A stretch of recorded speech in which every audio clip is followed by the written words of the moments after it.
Hello and welcome to the Delhi Union.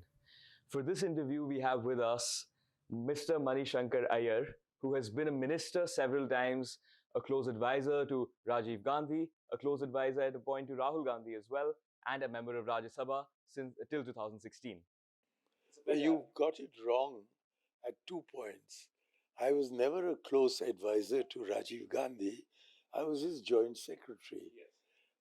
So I was a faithful slave rather than an advisor. And as for Rahul Gandhi, I had hoped he would want me as a close advisor, but he has never wanted me. So I have no relationship of any meaningful significance with Rahul Gandhi. Forgive me for interrupting your interaction. No, at all. No problem at all, sir. What I meant to say was, in the UPA years, you've been a significant voice and an influence for sure in cabinet in various capacities. So, the first question is that you've been in the Congress party for decades and were incredibly close to Rajiv Gandhi ji. Yet today, it seems as though the old guard or the G23, which was headed by Ghulam Nabi Azad, did not include you. And the new guard under Rahul Gandhi ji has also not, you've not found your way there yet. Why is it that despite your seniority, you have struggled to build a solid base of support within the party? I never tried to. I didn't come into politics in order to promote myself in the traditional way. I had hoped that my educational background, my professional background, and my deep interest in history would enable the party to utilize certain qualities that are not to be generally found among politicians. And while Rajiv certainly saw that, and although I was just a civil servant, he utilized me for his Panchayati Raj projects, for his disarmament policies, for his advocacy of non alignment, for his advocacy of good relations with China and Pakistan. I would never describe myself as a close advisor of his. Indeed, when I was going to my first election in 1991, I deliberately stopped off at his office and went in unannounced to meet him to say that I was heading out to Madras. But in my constituency, everyone was describing me as an Iniya Nanbar, which translates as a close friend of the Prime Minister. And I said, so please don't feel embarrassed if when you're introduced, somebody describes me as your close friend. And Rajiv smiled at me and said, aren't I your friend? And those were the last words he spoke to me. Wow. Because he was coming to my constituency when 11 hours before he was assassinated. Thereafter, Mrs. Gandhi, who I think didn't quite approve of the chumminess between her husband and myself, she decided that since he was no more, she had to put her hand on my shoulder.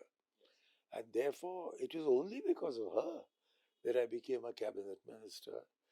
The others were so opposed to it that till the last moment I didn't believe that I was going to be made a cabinet minister.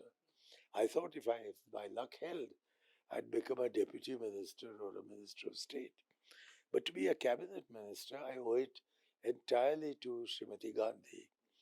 But then Mr. Chidambaram, as Home Minister, complained to her about me in 2010. And that ruined my relationship with the family. Then, when Rahul became the vice president, he actually said to me, of his own volition, that, I used to agree with you 75% about the importance of Panchayati Raj, but now I agree with you 100%. And I said to myself, boy, I'm now going to really rise. Instead of which, within 4 months of saying this, he asked his mother to call me in and dismiss me from my only post in the Congress party, which was the national convener of the Rajiv Gandhi Panchayati Raj Sangathan. So my relationship with Rahul is limited to the point of non-existence. So I don't think it's fair at all to compare my relationship with the father with my relationship to the son. Certainly. So Congress is often accused of having an authoritarian internal culture. And I wouldn't be wrong in saying that, as opposed to other parties, especially the Bharatiya Janata Party. For instance, the decision to appoint Dr. Manmohan Singh as Prime Minister, many cabinet ministers, including Dr. Karan Singh and higher working committee members, have said it was a surprise to them because Mrs. Gandhi just went up and announced Dr. Manmohan Singh, and they all thought it was going to be Pranab Mukherjee. What were the scenes like behind the scenes? And what did you think about the top-down announcement without broader party consultation? Well, first, I think you're being extremely unfair in not describing the BJP as totally authoritarian. The fact of the matter is that Modi is everything in the BJP, and not a fly, at least not a saffron fly, moves without his orders. So that comparison is totally odious, and I reject it. But if you're talking about the Congress party, yes, it is not a democratic party within. Yes, the Gandhi family has an authoritarian hold over the party, but it is a voluntary authoritarianism because there is no reason why anyone would want to be a congressman if he did not accept the legitimacy of the Gandhis in the party. And I assure you, as one who has been all but thrown out of the party, that the reason why people like this Modi constantly attack us as a dynastic party is that he well knows that if the Gandhis were to come under a bus tomorrow, the Congress party would cease to exist. So you can't be with the Gandhis, but you can't be without them either. We are an authoritarian party, but it is a voluntary acceptance of that authoritarianism. So now my next question is this. Rahul Gandhi is undoubtedly the de facto leader of the Congress today. Rajiv Gandhi was also undoubtedly the leader of the Congress at the time. But if there was the Gandhi name removed from the two of them, do you think that they would still retain power? And do you think they're the most competent men, at least in Rajiv ji's case, to have led the party and led the country at that time? I personally was shocked on the 31st of October to find that a man who had grown up as an Indian Airlines pilot was going to be made the Prime Minister of India when the Pranab Mukherjee, whom you mentioned, was not even going to be the interim Prime Minister like Gulzarilal Nanda had been. And therefore, after the Sikh riots, in which I didn't know who was going to target us, because my wife is Sikh, so I didn't know whether we'd be the target of a Hindu mob or, since I was born in a Hindu family, whether we would be the target of a Sikh mob. Yes. So I actually went to the voting booth to vote against Rajiv Gandhi. But it turned out that my name was not on the voters' list. And so I couldn't fulfill my desire to vote against Rajiv. But the next thing that happened was I was inducted into the Prime Minister's office. And then I watched with amazement this young man who was barely 40 solving first the Punjab problem, which had defeated his mother, then solving the Assam problem, which had also defeated his mother, then solving the Mizoram problem, which had also defeated his mother, and then solving the Darjeeling problem, where I had a little role to play. And Ghi Singh was dead set for a Gorkha land independent of not only Bengal, but independent of India. So this man was a huge problem solver. And he had a simple formula, which very few people understood, that if you give the opportunity to the principal insurgent to form the government, then because he's an insurgent and not a governor, he will fail. And then the Congress will come back. So it was only a temporary sacrifice. But as far as the opponent was concerned, whether it was Mr. Badal or what is his name, Surjit Singh Barnala, or whether it was Profanto Mohanto or Praful Mohanto, or it was Lalsan Hola, not Laldenga, or Subhas Singh. Every one of them was won over by being offered gratuitously on a platter the freedom or liberation or whatever they called it, which they were fighting for. Understood. And in each of these cases, the Congress came back to power, sometimes in less than 5 years. So Rajiv Gandhi's life is surely interesting, and there were certain things he did which made him be seen by the public as indecisive, particularly things to do with the Shah Bano case, as well as the opening of Ram Janmabhoomi. And there were certain political miscalculations which we may see today, especially with the Shah Bano case. I think you're completely misconceived, but part of a very large group of Indians who think he was indecisive. In fact, he was decisive. And you've just given a book that I wrote to your friends who are sitting here called The Rajiv I Knew and Why He Was the Most Misunderstood Prime Minister of India. And that explains all the questions that you raised in high detail. Now, we don't have the time for me to read through 300 pages. But the viewers surely can. I'll attach it over here. Yeah. In a few words, I could explain. As far as Shah Bano was concerned, the Supreme Court of India, on a petition filed by a Muslim activist who was actually not a genuine Muslim because he was a communist, but a very well known name, at least of my generation, Daniel Latifi, in September of 1986, filed a writ petition against Rajiv's Muslim Women what is it called? Something on divorce, Rights on Divorce Act, 1986, saying that this is anti-feminine, that it is appeasement of Muslim extremists, etc. The Supreme Court, of course, took its time, in this case 12 years, no, 15 years, to come to a decision. But unanimously the Supreme Court ruled that far from having overturned Chandrachud's judgment, Rajiv had actually implemented it because his act said that the meher will be returned and the settlement, the financial settlement, which is in lieu of alimony, as it's called in Christian law, will be settled not for the period of iddat, but during the period of iddat. And that meant that in that 3-month period, he had to settle everything on the wife. And because wives in Islam are allowed to get married, in fact, encouraged to get married, there is no social stigma attached to a divorced woman.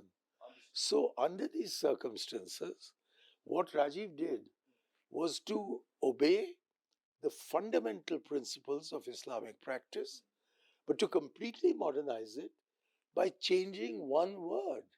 Yes. For the period of iddat into during the period of iddat. That was his genius. And that is why all divorce cases among Muslim women are being settled since the year 2001 under his act. It's still on the statute books. And not even this wretched Modi has been able to withdraw that act. So your basic conception that Shah Bano showed his indecisiveness rather shows your indecisiveness. It does not reveal indecisiveness on the part of Rajiv Gandhi. The second thing you mentioned was the Babri Masjid. Now, there I have established, I think, conclusively in my book that it was not Rajiv Gandhi, but Arun Nehru who arranged for opening the locks. And he did not inform Rajiv because he knew that Rajiv would never allow it. So you can't expect a prime minister to think that the most important person in his party will conduct a conspiracy behind his back.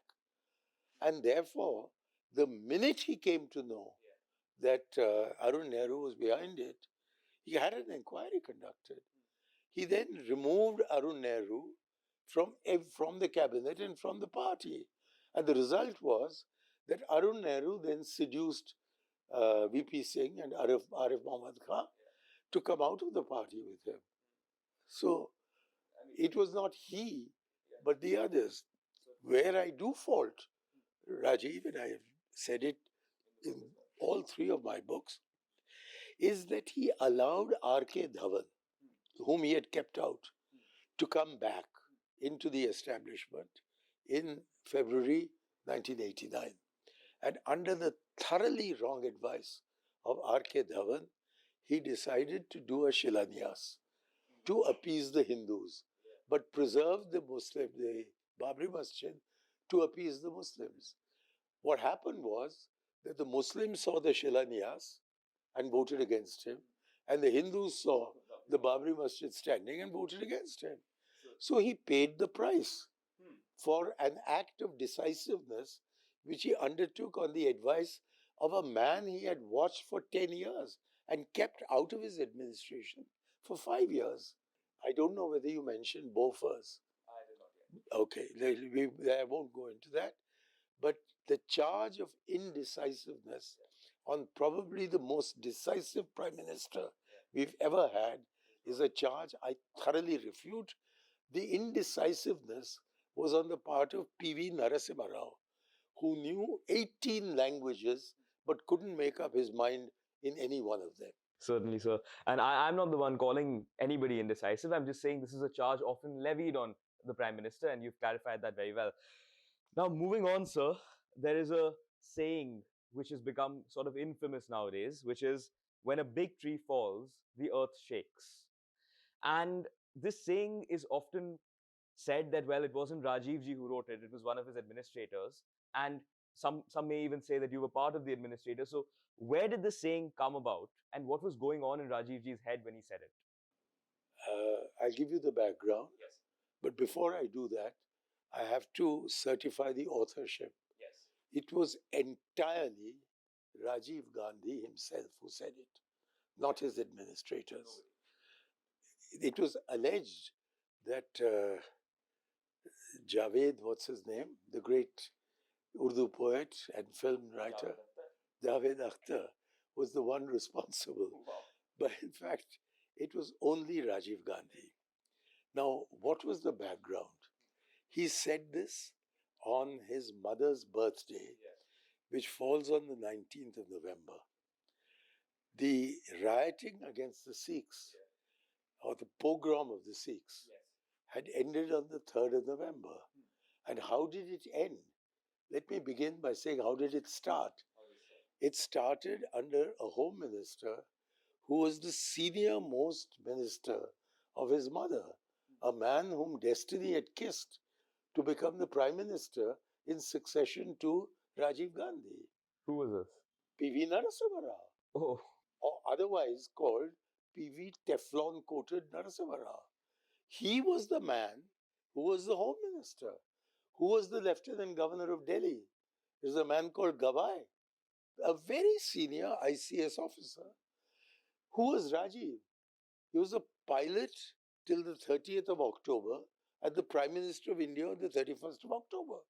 So he left law and order up to them, to his mother's most trusted and most senior minister and a lieutenant governor whom he had not chosen, who had been chosen by the previous government for his competence, for nothing else. And when he found that neither of these jokers, and I'm using the word advisedly, neither of these jokers was able to do anything, they couldn't even call in the army from the Delhi cantonment. Later, much later, I met Major General Jamwal in Jammu. He was in charge of the cantonment here. And he told me that as a matter of deliberate policy, the army unit stationed in the Delhi cantonment is always kept undermanned so as to prevent a coup d'etat. And that is why the bulk of the army is kept in Meerut. And it took Narasimha Rao longer than it took the mutineers in 1857 to come from Meerut to Delhi.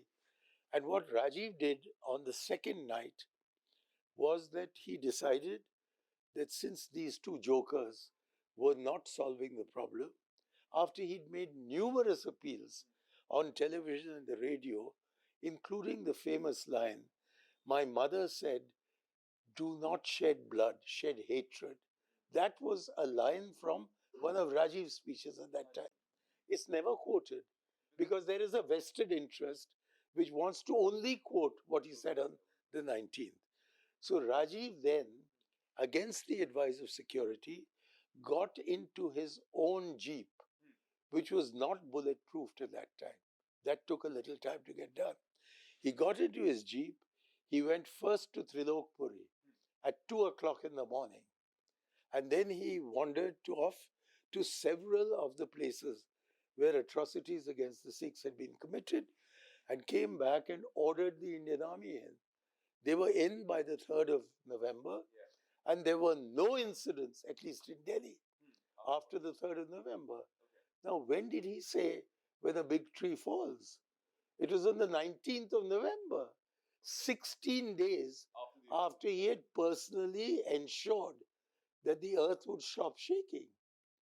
And then, when he said it, if you again read my book, I've quoted the sentence in its context. In other words, I've quoted the first two sentences before this sentence and the first two sentences after this sentence, in which he's saying that my mother would be deeply distressed to see that this community is being targeted. After all, she had been told by Hari Pillai of her security detail that he wanted to remove all the Sikhs. And she said, nothing doing. She said, I have nothing against the Sikhs. And an individual Sikh, he saw an eagle. And in Sikhism, I think you're a Sikh, even if you don't have a turban, but you're a Sikh, so you well know that the symbol of Guru Gobind Singh is the eagle. So that morning, the two of them saw an eagle nesting in the grounds of One Akbar Road. And they said, that's the signal. And therefore they positioned themselves closely. What he said was that he wanted to be on guard duty at that point because there was a toilet nearby. And he said his stomach was out of order, one of the two. And then in cold blood, they shot her down. Not very unusual to see an eagle in Lutyens, Delhi, so I don't understand what kind of signals they were getting. You see, this is what happens when fanaticism overcuts the mind. You're looking for vindication, and you see an eagle, and you see there is Guru Gobind Singh actually ordering me to murder this lady. So it was in this context that he said, when a big tree falls, the earth does shake a little. And Atal Bihari Vajpayee gave him the answer. He said, on the contrary, when the earth shakes a little, a big tree falls. And the whole matter should have been ended there. But you have people like, I've forgotten his name, Pulka, I think his name is. He's a lawyer who's he's made millions out of allegedly bringing justice to widows. And the fact is that the Raghunath Mishra report indicted one person for murder. Unsurprisingly, the man was a butcher and he just went berserk. And others have been convicted, including Sajjan Kumar, who is now before the Supreme Court asking to be released. But the fact is that justice has been done. But they are not ready to accept it. Why? Because they say that Jagdish Titler was there. Why do they say Jagdish Titler? Do they know that, like you, Jagdish Titler is a mechanized Sikh? His parents fled from Pakistan. And before they fled, the father was killed. And the mother said to them that if you get across, then go to Purana Killa. And if I get across, will come to the Sishgan Gurdwara. And sure enough, Jagdish, who was 12 years old, arrived at the Gurdwara and one day found his mother there. And that is how the family got reunited. And there was a man called Jim Tytler, an Englishman, who ran a school. His school is still running. It's called Tytler School in the Kashmiri Gate area. He adopted this family. And that is how Jagdish Singh is called Jagdish Tytler. I wear a kada because I respect the religion as such, but I'm not born a Sikh at least. Yeah, so I'm a Hindu, but in any case, Anyway, it's okay. that's a clarification which I find important. But in the case of Jagdish Tytler, he too wears a kada, but more because he was born into the faith. So this is the kind of background in which lies like this are propagated. One particular sentence has been blown out of proportion, and it still gets used in parliament today by the Bharatiya Janata Party, which is. And they use it because they know what a lie they're saying.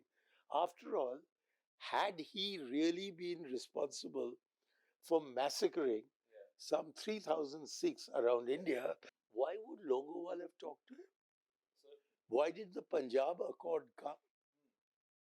I happened to be given an office next to the Prime Minister's in Parliament House.